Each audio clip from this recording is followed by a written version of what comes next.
Speaking about apps and are they even relevant anymore or will they be relevant in the future? And speaking about platform risk and the underlying platform potentially shutting down app APIs or introducing new policies that cripple the app layer, there was a huge court case between Epic and Apple.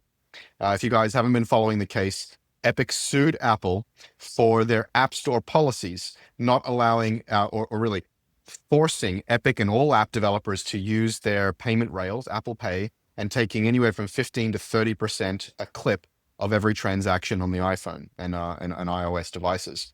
And this is a huge tax. Lots of people are very upset about it, as perhaps maybe they should be. And Epic decided enough is enough, and they sued Apple. Well, not yesterday, a number of days ago, about 6, 7 days ago, a federal judge ruled that Apple must allow iOS apps in the US to link to external payments systems, and they cannot interfere with the design, placement, and copy of those flows. By the way, part of this was apps were not allowed to link to other payment rails and offsite, and where they would interfere with the copy and the flows and the placement. These companies can keep 100% of the revenue minus any payment processing fees, of course, avoiding the App Store's 15 to 30% store fees. And they can now have their own checkout experiences in the apps. This is huge, like huge. We've talked about antitrust in prior episodes. We've talked about Android and Google and the way Google is controlling the Android ecosystem. Genevieve and I, you and I have had some pleasant debates about the antitrust and monopolistic behaviors. I think there's a difference between Google saying, hey, if you want one of our apps on Android, you have to take all of our apps. And hey, if you're on our platform, you must use our payment rails and you are not allowed to use any other payment rails. I think if you set up a rail, you set up an ecosystem, you set up a platform, you should have special treatment on that platform. But that does not mean you should be blocking people from using other rails and functionality and features. So I do think Apple has overstepped the mark here. And I think this is potentially a pretty good ruling for everybody. What do you guys think?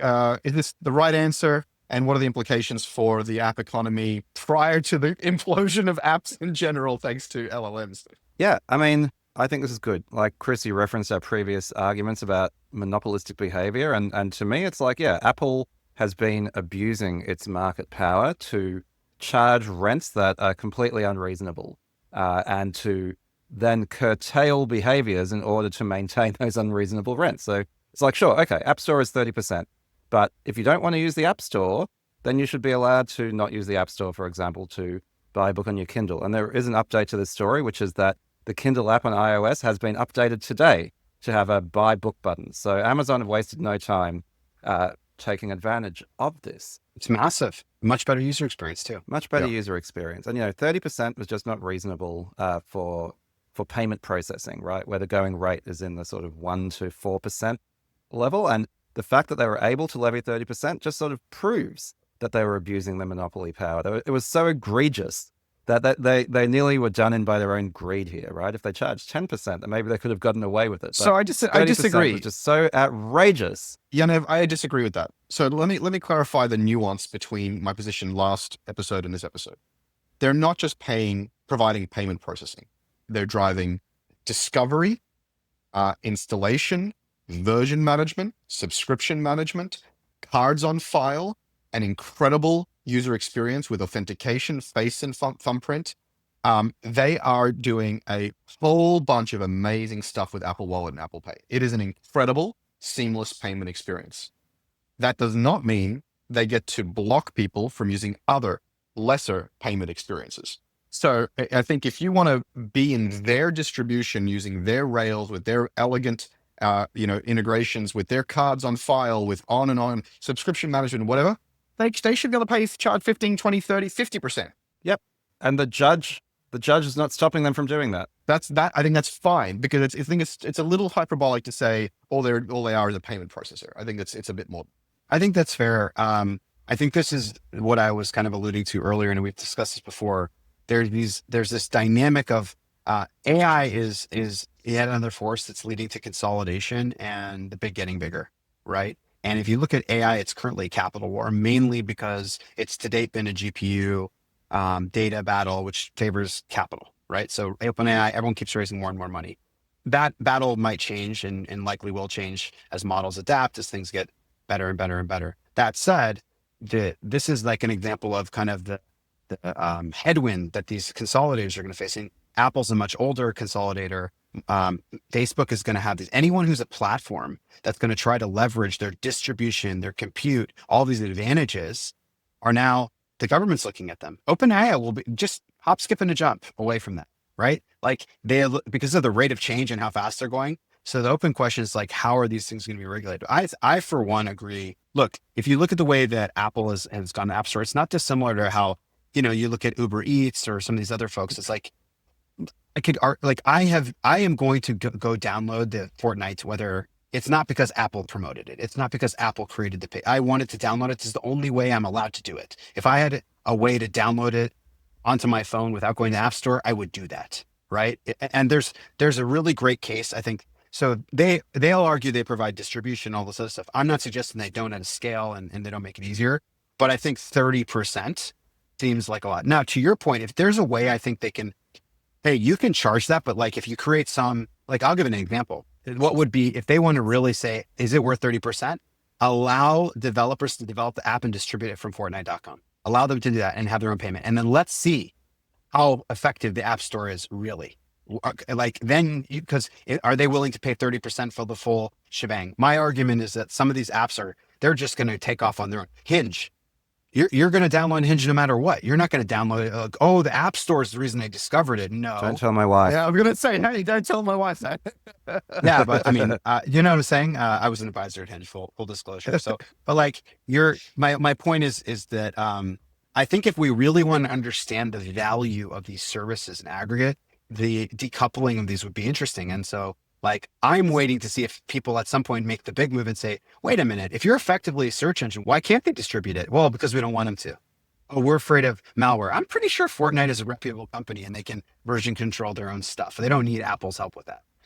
So you raise a really, really good point, which is when Trump came in, there was this kind of Trump put. Oh, we got so far without saying the T word on this episode, Chris, and you had to ruin it. But there was this massive, spike in the Mag 7 because the assumption was that we're no longer in the Lena Khan, big as bad regulatory environment, and that Facebook and Google and others would be finally left alone to just eat the world. And that is not proving to be the case. This ruling against Apple has been a big deal. But more importantly, the cases against Meta and Google are proceeding with very incendiary language from the people running these cases. It is not a, go and grow at all costs environment as we anticipated in a post-Biden and Lena Khan world. And I don't think they have clear policy. I mean, not to super dive into it because what? Hang on, wait. The Trump administration doesn't have a real policy or a considered strategy. So they're going after some of these larger tech providers. We're not clear why. Some of them have favoritism, some of them don't. But then they're allowing some M&A, and then but they're it's just, to me, we're in this strange environment right now for tech. I think everyone who was on the side of saying, hey, let's give them a shot, or even favoring administration, and I'm not getting political, did sell this vision of, hey, we're going to be have this more laissez-faire libertarian thing where like everyone can acquire, everyone can go. It's going to be like this pumping environment in the stock market. None of that obviously is proven to be true. What is weird is the selective regulatory scrutiny. Why did Wiz get through and then we're going after Facebook? It's not weird. It's called patronage. It's called corruption. And it's called at the end of a rules-based fair system. That's what it's called.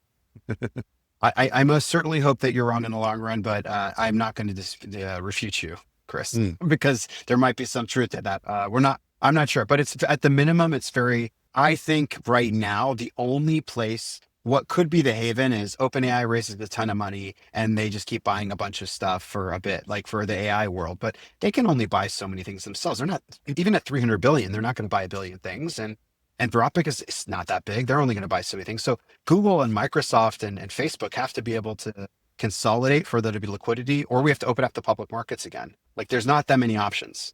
Those guys are the biggest acquirers. So we'll see.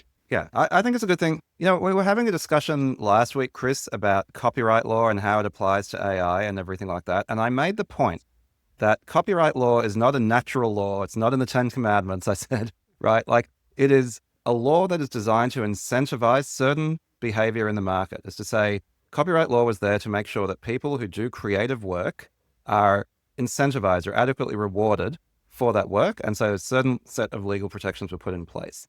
Now, market regulation and antitrust laws are the same thing. It's saying Mm-hmm. if we believe in a certain type of capitalist market, what's often called the free market, perhaps slightly misnamed, right? Because a free market tends towards absolute monopolies and, consumer disadvantage. But if you want a market where those forces of competition lead to better consumer outcomes, then you regulate it. And that's what antitrust is about. And that's what all of these laws and rules are about. And so, what I argued last week about copyright, what I would argue this week about all of this stuff, is if you take that first principles approach to what are the outcomes we're trying to drive, and then what is the regulatory framework that maximizes the chance of those outcomes happening, that is what we should do, right? Like, companies don't have rights. Companies simply have a set of laws and a regulatory framework that they have to follow. And, right now the judge is applying the laws that exist as they do today. The FTC is trying to apply the laws as they see them today. And yes, there is a lot of animus and corruption and just suboptimality that is kind of clouding that. But, if you actually think, what is the right thing? The right thing is whatever it takes to produce a certain outcome. And I would say that's probably where there is the most agreement. And, that is where you say there is an increase in consumer welfare and choice as a result of how the market is operated by the government. I agree on some level. And then there's some points where I guess I would add some nuance in my opinion. So on the economic side of this thing, right? The challenge, one thing I violently agree with, the point one, there is no free market. This is an illusion. This is a propaganda kind of thing that's used by people who want to say, we got to do free market, which means less regulation. No, the market is regulated. It is a set by human beings rule, right? Lions and tigers don't exchange, medium of exchange and enforce contracts, right? The very fact that you have to enforce contracts and have property law makes it a market that is manufactured. So we can create the market and we can create sense. Agree with the second point, which is we have to, as a society, say, what are the outcomes we want to drive? I think that's where it's going to get complex because one, I don't know that we have shared agreement on what those outcomes are and what good looks like. And two, I don't know if we have the tools, even if we did agree on that, to make sure that it's happening. Like, for example, I've gotten asked, several times, like, how would you break up Facebook or how would you break up Amazon or what's the outcome you're trying to drive and why? And I think people say, well, it's better for competition that you break up these companies. And okay, is it? Like, some monopolies are what they call natural monopolies. And if they don't have a massive network effect, the total cost of goods for delivering the service is actually quite high if you broke them up if you break it up the wrong way. So classic example is when you're doing energy, right? In the United States, the current way that you distribute and set up energy in the United States is a natural monopoly in the current technical architecture, right? And so if you were to break it into pieces, that was their phone companies got broken into pieces many years ago, and they were regulated as telecommunication services. Comcast and everyone else got around it by saying, oh, I'm an information service. I'm not regulated the same way. And they offer the exact same thing that Bell Atlantic got broken up for: communications, internet, and television. They literally advertise this triple play. And so the laws themselves, I think, my point is, and sorry, I'm very passionate about this, but I think one of the things is we don't really actually know what we're trying to achieve as a society. Like, is it good or bad to have a big company? How big is big? Because we're sitting here encouraging entrepreneurs saying, go build, be awesome, whatever. And as soon as they hit a certain milestone, they become the demon, right? And then, but why? What is the negative impact? And what does good look like? I like that words that you use, but I don't think we have a shared agreement on that. And I don't think we have the right tools because market concentration is often there's an HHI index that they use and they say market concentration, but it's a function of what market you choose to evaluate. So you say, okay, is Amazon a monopoly? Well, in all of retail, classically, they've said, no, they're not, because there's all this retail, they're X% where X is very small. But if you look at online retail, they are a monopoly, right? Relatively speaking. So I do think it's like complex and nuanced. And I think if we don't focus on that as a society, we have no chance of regulating AI companies, because the first order regulation has to be, when do you say they can't build more agents, or like, what's the tipping point? I guess that we say they're too big. Human, this is something you bring up regularly on the show, and I love it. I love it. I love it. I love it. Which is this idea of real alignment. It's something I really resonate with. And real alignment requires a vivid and deeply emotional and vision that people believe in. And something that I've always struggled with in the US, especially, but generally, is this sort of like conservatives tend to win the message because they're pointing at a concrete past or a concrete status quo. Whereas liberals tend to point to this nebulous, undefined or undefinable future. And everybody looks in the future and sees something different. And then there tends to be these like tactical debates around like big government versus small government. What it really should be is, what is smart government? Like, what is our vision for government? Right? It's like no immigration, lots of immigration. What is smart immigration? What is our vision for immigration? Right? And there is no unified, holistic vision that all liberals or all progressives or all well-meaning people can point to and say, this is the North Star. And I really think that that is a source of great pain and suffering as we argue about all of these point debates that seem intractable, but there are these higher order bits that would help rally everyone around a goal. I remember a long, long time ago, I naively and just for fun started writing this thing called Democracy 2.0. It was like, or like Society 2.0. Like, what is the vision beyond all of these practical policy questions? And yeah, I think you're right. We can't align with each other, much less align the AI. And we can't align with each other, much less figure out what the ideal regulatory is. This is, to me, the greatest danger of AI is not that you can't figure out a way to align it. Like, in other words, people are saying, well, we need to make sure the AI is aligned with what we want. We don't know what we want. And so what we're doing is, as fast as possible, because we're going with using economic incentives, right? People are trying to return capital. They're building AI because of all the, the benefits. And then the alignment issue is thought of as like, I've seen so many people talk about this. I'm sure you guys did as well. Oh, we need super alignment, or we need alignment, or we need this. Like, dude, what do we can't even agree in the United States what we want to do. How are you like, honestly, I mean, if you challenge people around like what's ethical and what's not, have really simple conversations about some ethical things. And I mean, some of these are upper issues like abortion. We don't agree on that. So how would an AI, however you train that thing, they're going to definitionally piss off one group or the other because we're divided. And so I think we have to probably build AI in a world where we say, look, we're not going to super align as a society. So then what does AI have to look like so that we're safe in a world where we're not aligned? That's the assumption. We can't align. We're not going to align. And then whole other layer, which we don't have to get into today, but where you can discuss the ideals and you can discuss what a theoretical super alignment might look like between us as humans and between us and the machines. But I'm reminded of Chamath on All In, where he describes this like elegant theory of onshoring and supply chain protectionism around 3 or 4 key industries and how this is smart, strategic, geopolitical, like blah, blah, blah, and to try to explain away the Trump tariffs. And I'm like, yeah, man, that sounds really fantastic. None of what you said is what Trump is actually fucking doing. And so you are just intellectualizing nonsense. And so if there was actually that level of thoughtfulness in the implementation, maybe I believe in you. And so what I'm saying here is like, not only do we need to come up with a vision, a plan, an ideal law, to your point, Yanev, about monopoly and about copyright, we then need lawmakers and implementers to implement such a law in alignment with that intention and to do it well and for courts to apply it well and so on. Okay, so let me summarize this conversation and just put a pin on it. We're all fucked. So yes, that's the most elegant way to do it. I think, though, on a positive side, I think if we view AI as a tool, so like as a human being, our context and our ability, our memory, our understanding of society is so limited, right? And so as we all augment our intelligence with the shared intelligence that is embodied in LLMs like GPT or even Google, right? Google is ultimately our shared intelligence, right? They're indexing the world's intelligence, our world's knowledge. That was their stated mission: organize the world's information. Now they can make it accessible through LLMs. This is the logical extension. Hopefully, we can use these tools, and then eventually when they're agentic and they're autonomous, like this contributor to society, however that's shaped and formed, to solve some of these issues, right? Get smarter on it.